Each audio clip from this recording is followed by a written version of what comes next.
Hello everyone, welcome from Gyanjyoti coaching centre. I am Amit sir. আজকে যে আমাদের আলোচনার বিষয় হচ্ছে সেটা হচ্ছে বাঁকুড়া ইউনিভার্সিটির অধীনস্থ যাদের ফিফথ সেমিস্টার MJC 9 এর মধ্যে হিস্ট্রি রয়েছে, সেখান থেকে কিছু সত্যশোধক সমাজ একটি অতি গুরুত্বপূর্ণ যে টপিক রয়েছে সেটা নিয়ে আজকের ভিডিওতে আমরা আলোচনা করব। চলো ভিডিওটি শুরু করা যাক।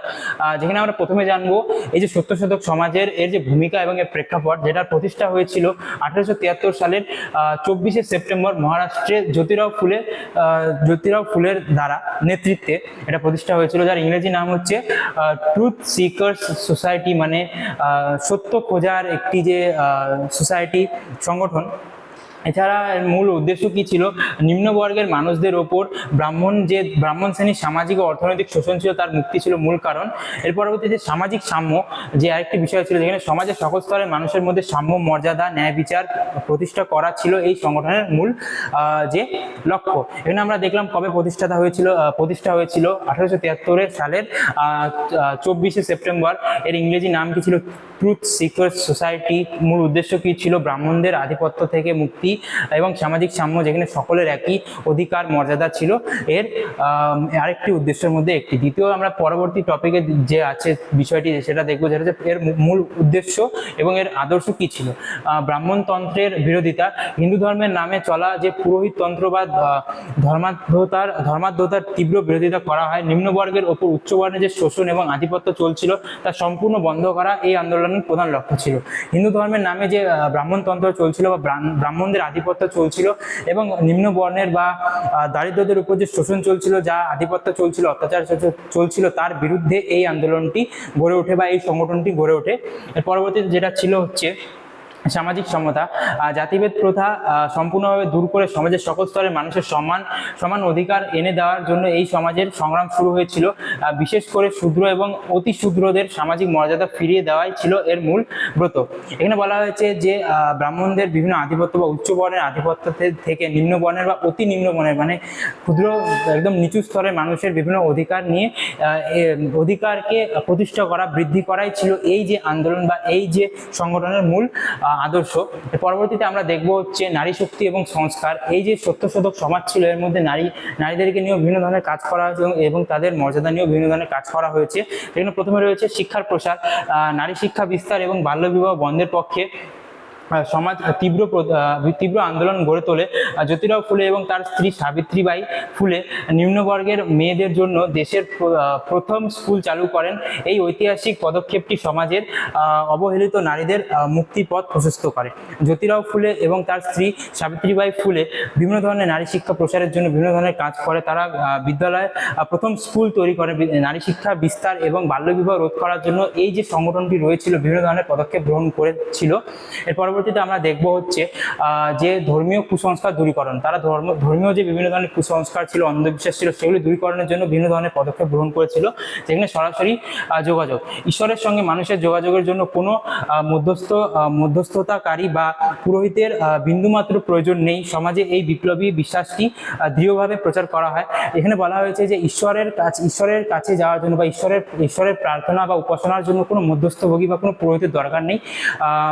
এই যে বাণীটি, এই যে বার্তাটি, এই যে সংগঠনটি প্রচার করেছিল। এর পরবর্তীতে সহজ বিবাহ প্রথা, বিবাহ বা অন্যান্য সামাজিক অনুষ্ঠান জটিলভাবে ও ব্যয়বহুল ব্রাহ্মণ্য আচার বাদ দিয়ে অত্যন্ত সহজ এবং সরল প্রথা চালু করার কার্যে উদ্যোগী হয় এই সংগঠন। এখানে বলা হয়েছে যে বিবাহ ব্যবস্থা বা যে কোনো যে আচার অনুষ্ঠান, এগুলি খুব সহজ সরলভাবে কম ব্যয়ে করা যায়।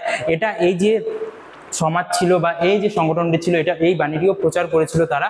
এর পরবর্তীতে রয়েছে মানবিক ধর্মের নামে যুগ যুগ ধরে চলে আসা অন্ধবিশ্বাস, কুসংস্কার দূর করে যুক্তি ও মানবতার ওপর ভিত্তি করে এক নতুন সমাজ গঠন করা ছিল এর লক্ষ্য। এখানে এই যে সংগঠনটি রয়েছে, এদের আরেকটি মূল লক্ষ্য ছিল বা বার্তা ছিল, যেখানে তারা বলেছে সমাজে যে বিভিন্ন ধরনের যে ধর্মের নামে যুগ যুগ ধরে অত্যাচার বা শোষণ চলে আসছে, এগুলিকে বন্ধ করে বিভিন্ন মানবিক এবং যুক্তি নির্ভর বিভিন্ন বার্তা, বিভিন্ন কাজকর্ম, আচার ব্যবস্থা, বিভিন্ন ধরনের জিনিসপত্র করা, এটি ছিল এই যে সংগঠন ছিল মূল বাণী ছিল বা ধর্মীয় সংস্কার দূরীকরণের বিভিন্ন পদক্ষেপগুলি তারা গ্রহণ করেছিল।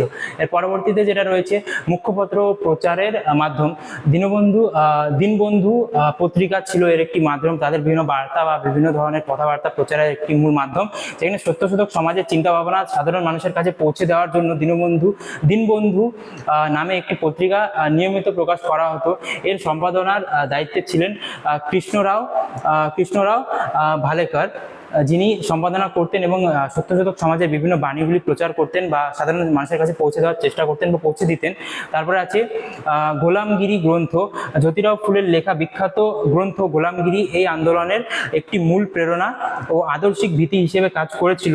এটি জাতপাত এবং শোষণের বিরুদ্ধে একটি বলিষ্ঠ প্রতিবাদ ছিল। জ্যোতিরাও ফুলে দ্বারা রচিত যে গোলামগিরি গ্রন্থটি, যার মধ্যে দিয়ে তিনি বিভিন্ন শোষণ এবং বিভিন্ন যে অত্যাচারের বিরুদ্ধে বিভিন্ন ধরনের যে বাণীগুলি, বিভিন্ন বার্তাগুলি প্রচার করেছিলেন, যা একটি যুগান্তকারী পদক্ষেপ বলে মানা যায়। যেখানে আমরা দেখলাম তাদের বাণী প্রচারের জন্য একটি পত্রিকা ছিল, যেটা ছিল হচ্ছে দীনবন্ধু, এবং জ্যোতিরাও ফুলে দ্বারা রচিত গোলামগিরি গ্রন্থ ছিল বিভিন্ন ধরনের তাদের যে বিভিন্ন প্রচারের মাধ্যম। এর পরবর্তী যে ঐতিহাসিক মূল্যায়ন, এর ঐতিহাসিক ব্যাখ্যা, যেখানে বলা হয়েছে সত্যশোধক সমাজ কেবল একটি সামাজিক সংগঠন ছিল না, বরং তা ছিল মহারাষ্ট্রের নিপীড়িত মানুষদের আত্মমর্যাদা প্রতিষ্ঠার এক জ্বলন্ত শিখা। এখানে বলা হয়েছে সত্যশোধক সমাজ একটি শুধু আন্দোলন বা একটি সংগঠন ছিল না, সেখানকার মানুষের বিভিন্ন যে তাদের কথাগুলি ছিল, যেগুলি দাবিয়ে রাখা হতো, বিভিন্ন শোষণ অত্যাচারের বিরুদ্ধে তাদের প্রতিবাদ ছিল এই সংগঠন বা এই সত্যশোধক সমাজটি। তো ভিডিওটির শেষে আরেকটু বিষয় রয়েছে, যেখানে হচ্ছে এর গুরুত্ব এবং সুদূর প্রসারী প্রভাব। এর পরবর্তীতে কি হয়েছিল, এর গুরুত্ব কি ধরনের প্রভাব ফেলেছিল সেটা, যেখানে বলা আছে বিপ্লবী অধ্যয়নের সূচনা। সত্যশোধক সমাজ ভারতের সমাজ সংস্কারের আন্দোলনের এক নতুন যুগান্তকারী অধ্যায় তুলে ধরেছিল। এর পরবর্তীতে রয়েছে অধিকার আদায়ের লড়াই। এটি যুগ যুগ ধরে অবহেলিত মানুষের মনে নিজেদের অধিকার সম্পর্কে প্রবল সচেতনতা তৈরি করে। তৃতীয়ত রয়েছে ভিত্তিপ্রস্তর স্থাপন। পরবর্তীতে ডক্টর বি.আর. আম্বেদকরের নেতৃত্বে দলিত ও অনগ্রসর শ্রেণীর অধিকার আদায়ের যে বিশাল আন্দোলন গড়ে উঠেছিল, তার শক্ত ভিত্তি তৈরি করেছিল এই সত্যশোধক সমাজ। এখানে বলা হয়েছে বিপ্লবী অধ্যায়ের সূচনা। সত্যশোধক সমাজের মধ্যে দিয়ে বিভিন্ন ধরনের যে তাদের যে অত্যাচারের বিরুদ্ধে বিভিন্ন ধরনের আন্দোলন, বিভিন্ন ধরনের যে প্রতিবাদ, সেগুলি শুরু হয়, বিপ্লব শুরু হয়। এর পরবর্তীতে অধিকার আদায়ের লড়াই, বিভিন্ন ধরনের যে শোষিত মানুষগুলো ছিল তাদের অধিকার আদায়ের লড়াইও এখান থেকে শুরু হয়। এবং পরবর্তী যে ডক্টর বি.আর. আম্বেদকরের দ্বারা যে বিভিন্ন ধরনের দলিত এবং নিচু শ্রেণীর মানুষদের নিয়ে বিভিন্ন আন্দোলন হয়েছিল, তার ভীতি এই সত্যশোধক সমাজ গড়ে দিয়েছিল বলা যায়। আজকের ভিডিওর আলোচনার বিষয় এতটুকুই ছিল। তো আশা করি তোমাদেরকে ভালো লেগেছে। ভিডিওটি শেষ করার আগে তোমাদের সাথে কিছু কথা বলেন, যেটা হচ্ছে তোমরা যদি আমাদের সাথে যুক্ত হতে চাও, তবে আমাদের যে অফিসিয়াল নম্বর, এই দুটি অফিসিয়াল নম্বর রয়েছে, এগুলো তোমরা যোগাযোগ করতে পারো এবং আমাদের সাথে যুক্ত হয়ে যেতে পারো।